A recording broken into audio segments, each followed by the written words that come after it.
Assalamualaikum warahmatullahi wabarakatuh. Apa kabar semuanya? Alhamdulillah bertemu lagi dengan Ibu Rohana untuk materi kita yang terakhir ya, untuk mata pelajaran IPS. Karena setelah lebaran insya Allah kalian akan langsung melaksanakan ujian kenaikan kelas. Semoga kalian semua diberi kemudahan dalam menjawab ujian dan semua naik kelas ke kelas 8. Amin.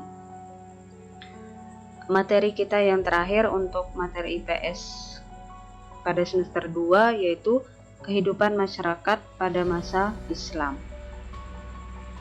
Di sini Ibu tidak lagi menjelaskan ya seperti pertemuan kemarin tentang Hindu Buddha ya, tidak sama. Kemarin kita belajar kitab agama Hindu Buddha itu apa, hari besar mereka apa ya. Untuk agama Islam, Ibu rasa kalian sudah tahu semua karena kita semua adalah penganut agama Islam. Kalian lebih banyak belajar tentang Islam itu pada materi tarikh Islam, kemudian pendidikan agama Islam, tafsir, kemuhammadiyahan dan lain-lainnya. Kita langsung aja masuk ke kehidupan masyarakat pada masa Islam. Tujuan dari pembelajaran kali ini, nanti kalian akan mengetahui teori apa saja yang menyatakan masuknya agama Islam ke Indonesia, kemudian menjelaskan kerajaan-kerajaan apa saja yang pernah ada di Indonesia yang bercorak Islam, kemudian menyebutkan peninggalan-peninggalan yang bercorak Islam. Baiklah, kita langsung masuk ke materi kita ya, yaitu masuknya Islam ke Indonesia. Jadi masuknya Islam ke Indonesia ini ada 3 teori yang menyatakan ya, dan masing-masing teori itu punya alasan yang kuat kenapa mereka mengungkapkan bahwa teori mereka lah yang menyatakan bahwa agama Islam dibawa oleh ini atau ini. Nah, kita lihat di sini ada 3 teori, yaitu teori Mekah atau teori Arab, teori Persia, dan teori Gujarat. Yang pertama yaitu adalah teori Mekah atau teori Arab. Jadi teori Mekah ini dicetuskan oleh Buya Hamka dan Anthony H. John ya. Menurut mereka berdua atau menurut Buya Hamka, teori ini menyatakan bahwa Islam itu sudah ada di Indonesia itu sudah lama, yaitu sejak abad ke-7 Masehi. Siapa sih yang membawa? Itu dibawa oleh pedagang Mekah. Kenapa beliau mengatakan Islam dibawa oleh pedagang Mekah? Karena Indonesia, masyarakat Indonesia itu sebagian besar menganut mazhab Syafi'i, dan mazhab Syafi'i itu banyak ditemukan di Mekah. Kemudian bukti bahwa Islam itu dibawa oleh pedagang Mekah yaitu ditemukannya perkampungan Islam di Baros, Sumatera pada tahun 674 Masehi, dan itu pada masa kerajaan Sriwijaya. Jadi pada masa kerajaan Sriwijaya itu sudah ada perkampungan kecil dan itu dihuni oleh orang-orang Arab maupun masyarakat Indonesia, dan mereka sudah menganut agama Islam. Nah, kemudian teori yang kedua yaitu teori Persia. Teori Persia ini dikemukakan oleh Husain Jayadiningrat. Menurut Husain, Islam itu bukan masuk pada abad ke-7 tapi masuk pada abad ke-13 Masehi. Yang membawa juga bukan pedagang Mekah tapi adalah pedagang Persia atau Iran. Kenapa beliau mengatakan pedagang Persia atau Iran? Karena beliau menemukan bahwa di Indonesia itu ada kesamaan antara perayaan orang Persia dengan Indonesia ketika mereka merayakan 10 Muharram atau Hari Asyura. Itu peristiwa dipenggalnya kepala Husain, cucu Rasulullah. Perayaan ini biasanya dilakukan oleh kaum Syiah ya. Bagaimana kita tahu bahwa Iran itu termasuk penganut Syiah yang terbesar di dunia.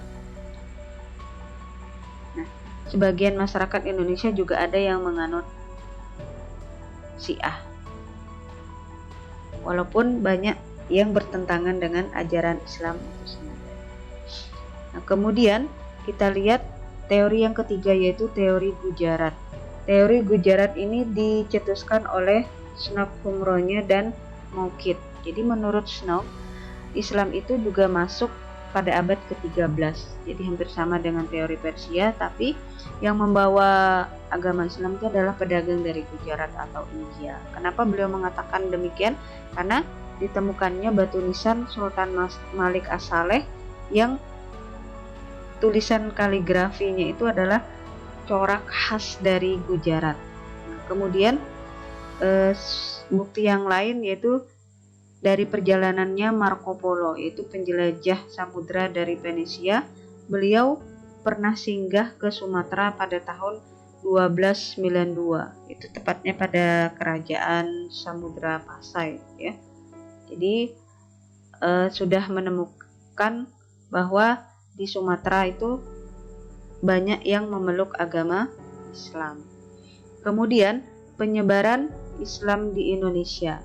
Penyebaran Islam di Indonesia itu melalui beberapa jalur. Yang pertama jalur kesenian. Jalur kesenian ini mungkin yang kita kenal itu adalah Sunan Kalijaga ya. Jadi Sunan Kalijaga itu terkenal bagaimana menyebarkan Islam melalui dakwah, dan dakwahnya itu tidak biasa, itu melalui seni pewayangan, dan itu banyak disukai oleh masyarakat Indonesia terutama di Jawa, sehingga mereka banyak yang memeluk agama Islam. Kemudian jalur pernikahan. Jalur pernikahan ini juga banyak dilakukan oleh masyarakat Indonesia, karena kita tahu bahwa dalam agama Islam menikah itu hanya sah kalau dalam satu agama, sehingga ketika pedagang dari Arab, Persia maupun Gujarat ketika tertarik dengan perempuan Indonesia, mereka akan berusaha mengislamkan perempuan, kemudian mereka menikah, mereka punya anak, dan keturunan mereka itu otomatis akan beragama Islam. Kemudian melalui jalur pendidikan. Dari zaman dulu sudah ada model pendidikan yaitu pesantren ya, ataupun pesantren dalam arti yang sangat sederhana. Bagaimana ada kiai yang mengajarkan agama Islam kepada murid-muridnya. Sampai sekarang ya, model pendidikan pesantren masih sangat berkembang atau terkenal di Indonesia. Kemudian melalui jalur perdagangan. Jadi jalur perdagangan juga banyak menyebabkan ya orang-orang Indonesia itu memeluk agama Islam. Kemudian di Jawa itu juga ada Wali Songo, yaitu wali 9, wali yang berjumlah 9 yang mereka sangat berjasa ya dalam menyebarkan Islam di Pulau Jawa. Itu ada Sunan Maulana Malik Ibrahim yang menyebarkan agamanya, mendakwahkan Islam di Gresik. Kemudian ada Sunan Ampel, Sunan Bonang, Sunan Giri, Sunan Derajat, Sunan Kudus, Sunan Kalijaga, Sunan Muria, dan Sunan Gunung Jati. Kemudian pengaruh Islam terhadap masyarakat Indonesia itu ada 4 bidang. Yang pertama di bidang politik. Jadi hampir sama dengan Hindu-Buddha, Islam juga mempengaruhi budaya Indonesia, yaitu mengenalkan kesultanan ya. Hampir mirip dengan kerajaan, tapi mereka memeluk agama Islam. Kemudian dalam Islam tidak mengenal kasta ya. Ini adalah dari bidang sosial. Berbeda dengan Hindu-Buddha yang membedakan masyarakat itu dari 4 golongan, tapi dalam Islam tidak mengenal kasta, semua dianggap sama. Yang membedakan itu adalah takwanya. Kemudian agama. Jadi dengan kedatangan agama Islam, masyarakat Indonesia bertambah lagi ya agama yang mereka anut, yaitu Islam selain dari Hindu maupun Buddha. Kemudian di bidang kebudayaan kita bisa melihat ada seni bangunan ya, atap tumpang. kemudian menara, dan juga makam yang ada tulisan kaligrafi. Kemudian seni ukir, kita lihat ya. Mungkin kalian sudah belajar khot ya, itu juga seni ukir yang berbentuk tulisan Arab yang ditulis dengan indah. Kemudian kerajaan-kerajaan Islam di Indonesia. Nah, untuk kerajaan Islam di Indonesia nanti kalian akan mengerjakan LKPD ya, sama seperti tugas minggu yang kemarin. Boleh dengan mind mapping maupun langsung mengerjakan di Word-nya atau ditulis di buku juga boleh. Kemudian peninggalan sejarah masa Islam di Indonesia. Itu ada masjid. Banyak ya masjid yang bersejarah. Contohnya Masjid Agung Demak sampai sekarang masih ada. Kemudian ada keraton. Keraton banyak ditemukan di Pulau Jawa ya. Di Kalimantan juga ada, di Tenggarong ya. Kemudian di Grogot juga ada keraton.